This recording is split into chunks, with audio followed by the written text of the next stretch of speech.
Good morning, July 17th, 2018. Once again out here establishing a food plot. And I got a subscriber asking, hey, can you maybe show some of the plants that you're looking at with a field to see if they're beneficial plants to wildlife or not, or to specifically deer. Now with this field, I'll show you, it's going to be right here. It's along this woods.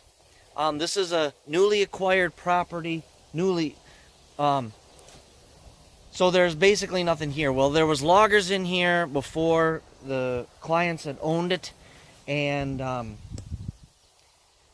so this is where we're going to put a food plot. Now, before I get started, this is a perfect place to enhance native vegetation.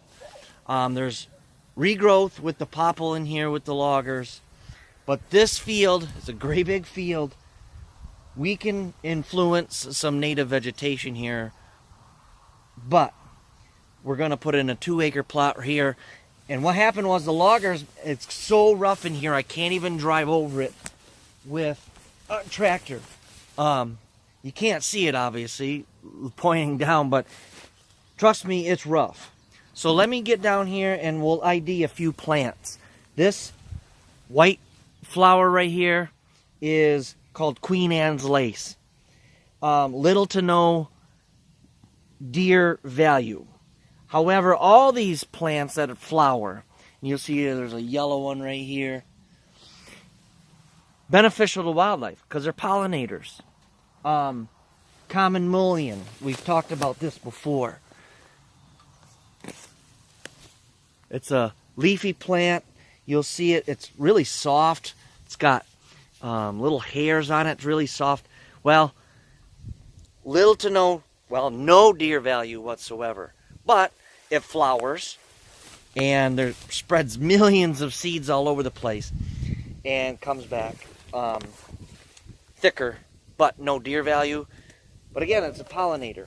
Now, you can see this field is probably a 20-acre field. I'm putting 2 acres of it into a food plot. That's not much. And so this is pretty much consistent. Well, you can kind of see, actually there is, where the loggers have disturbed the ground, you can kind of see it stop over here. There's some milkweed, which is excellent monarch butterfly plant, but no deer value. In here there is sweet fern. This is, I call sweet fern. It's a woody looking fern. Stinks. I don't know of any wildlife value to it at all. These little white things here I call pennycress. It's a form of pennycress. Again, it flowers, so there's, for bees and birds, butterflies, but no deer value. I'm going to come in here and just basically with the dozer level this area. Again, I can't get the tractor on it. And then in these other areas, I will encourage native vegetation. So come in here, we'll mow, and then we'll take a look at what we have in there. We may burn. We could take a light disc. But you see, when the ground gets disturbed, all these things are going to come up. I don't mind if we're doing a natural setting of some of these plants, but I want to encourage ragweed and goldenrod. And I thought I seen a little goldenrod right here, a form of goldenrod. It might be smartweed too. This could be smartweed as well. So when this is July, but in May or early June, when this stuff starts germinating, the deer will browse on it a little bit. Yeah, this is smartweed. This is probably no deer value. Maybe when it's really young, first come out of the ground. But I'm going to get going here.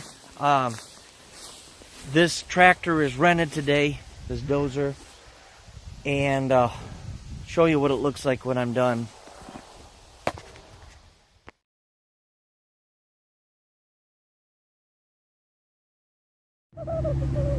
Quick update. Been about 6 hours on it, and that's not the way to do it. Not at this stage. I don't know how. I hope I can come in here and mow this.